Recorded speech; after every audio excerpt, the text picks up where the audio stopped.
Space.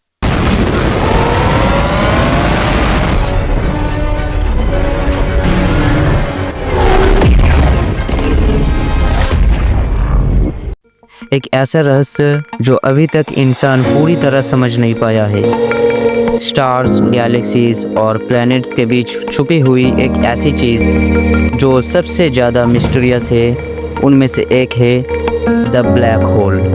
Black hole एक ऐसा जगह जहाँ से रोशनी तक वापस नहीं आ सकती। मतलब जो चीज़ यूनिवर्स में सबसे फास्ट है, लाइट, वो भी ब्लैक होल के ग्रेविटी से बच नहीं पाती। सोचो, अगर लाइट भी वापस नहीं आ सकती तो हम और आप क्या चीज़ है। साइंटिस्ट कहते हैं कि ब्लैक होल तब बनता है जब एक मैसिव स्टार अपने लाइफ के एंड में कोलैप्स करता है। एक सुपरनोवा एक्सप्लोजन के बाद बची हुई मैटर अपने ही वेट के नीचे गिर जाती है और बन जाता है एक इनफाइनाइट डेंसिटी का पॉइंट, जिसे हम बोलते हैं सिंगुलरिटी। और इस सिंगुलरिटी के चारों तरफ होता है एक इनविजिबल बाउंड्री जिसका नाम है इवेंट हॉराइजन।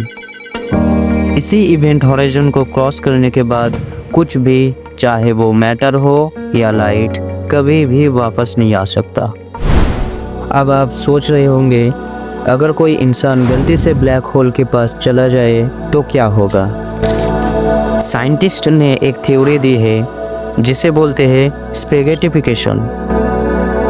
सोचो, तुम्हारी बॉडी के ऊपर और नीचे ग्रेविटी का फोर्स इतना ज़्यादा अलग अलग होगा कि तुम खींचकर एक लंबे स्पेगेटी की तरह बन जाओगे।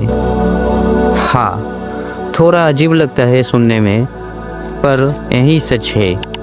ब्लैक होल्स के भी टाइप्स होते हैं। एक होता है स्टेलर ब्लैक होल्स। ऐसे ब्लैक होल्स स्टार्स के कोलैप्स होने से बनता है। इसका मास होता है कुछ सोलर मासेस के बराबर।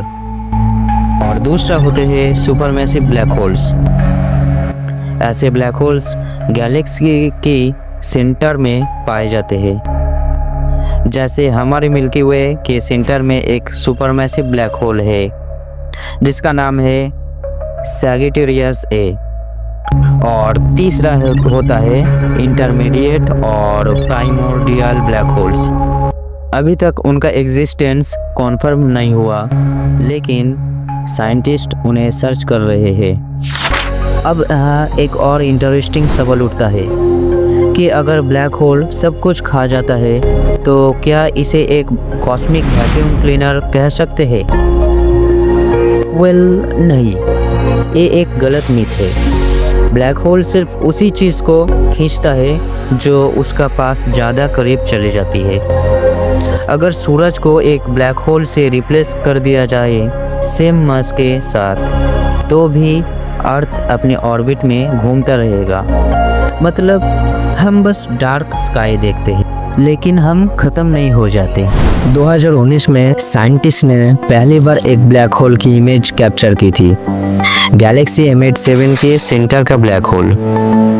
ये काम किया था इवेंट हॉराइजन टेलीस्कोप प्रोजेक्ट ने। They weren't able to see, and using this Event Horizon telescope, they've managed to actually create this image, a real image of a supermassive black hole. I think उस photo ने दुनिया को हिला दिया था, क्योंकि पहली बार हमने उस चीज़ को देखा जो हमेशा इनविजिबल समझा जाता था। तो ये तो था ब्लैक होल्स के बारे में। ब्लैक होल्स के बारे में हम इस इंसान जितना जानते हैं, शायद से ये उससे भी ज़्यादा मिस्टीरियस है। और अभी भी सवाल यही है, क्या ब्लैक होल्स के अंदर एक और दुनिया छुपी है, या फिर यही यूनिवर्स के एंड तक जाने का एक दरवाज़ा है? ये सवाल अभी भी साइंस के लिए मिस्टीरियस है। और इसी मिस्ट्री के जवाब के लिए हमें जानना पड़ेगा वार्म होल्स के बारे में, जो शायद से इसी ब्लैक होल्स के अंदर के रहस्य का क्लू दे सकता है।